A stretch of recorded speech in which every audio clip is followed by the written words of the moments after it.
স্বাধীনতার ৮০তম বর্ষ উদযাপনকে সামনে রেখে মানবিকতার বার্তা ছড়িয়ে দিতে শান্তিরবাজার মহকুমা প্রশাসনের উদ্যোগে আয়োজন করা হয় এক মহতী রক্তদান শিবির। শান্তিরবাজারে মুকুট অডিটোরিয়ামে অনুষ্ঠিত এই শিবিরে প্রশাসনের বিভিন্ন দপ্তরের আধিকারিক ও কর্মীরা রক্তদানে অংশগ্রহণ করেন। রক্তদান মানবতার শ্রেষ্ঠ দান, বাঁচুক একটি মূল্যবান প্রাণ, এই বার্তাকে সামনে রেখে আয়োজিত কর্মসূচির মাধ্যমে সাধারণ মানুষকে রক্তদানে উৎসাহিত করা হয়।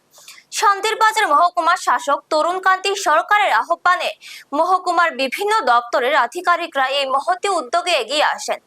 শিবিরে রক্তদানের পাশাপাশি বিভিন্ন সামাজিক সংগঠন, স্বেচ্ছাসেবী সংস্থা, ক্লাব ও যুব সমাজকে ভবিষ্যতেও এই ধরনের মানবিক কর্মসূচিতে এগিয়ে আসার আহ্বান জানানো হয়।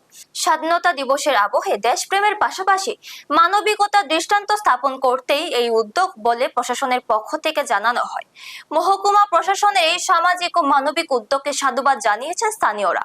তাদের মতে প্রশাসনিক দায়িত্ব পালনের পাশাপাশি মানুষের জীবন রক্ষায় এই ধরনের উদ্যোগ সমাজের কাছে ইতিবাচক বার্তা বহন করে।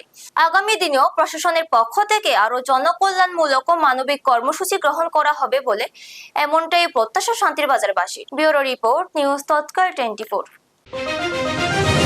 অ্যাকচুয়ালি আমাদের যে 15 আগস্ট স্বাধীনতা দিবস, এটা আমাদের ভারতবর্ষের 80তম স্বাধীনতা দিবস। সেই উদ্দেশ্যকে আমরা সামনে রেখে আমাদের সাব ডিভিশনের তরফ থেকে, সাব ডিভিশন মানে মহকুমা শাসকের তরফ থেকে আমরা একটা ছোটো আকারে একটা ব্লাড ডোনেশন ক্যাম্প এখানে অনুষ্ঠিত করছি আমরা। এটা শুরু হয়েছে 8:30 থেকে, এটা চলবে যতদিন আমাদের মধ্যে আসছে। বিভিন্ন যারা আছে, বিভিন্ন দপ্তরের যারা আধিকারিক আছেন এবং যারা কর্মচারী আছেন, আমরা ওদের কাছে আপিল করেছি। এটা মাইনর্স তৈরি করেছিলাম মিটিংয়ের মাধ্যমে। তো সেই হিসাবে আমরা সারাও পাচ্ছি, সমস্ত দপ্তর থেকে আসছে, ওনারা ব্লাড ডোনেশন করছে।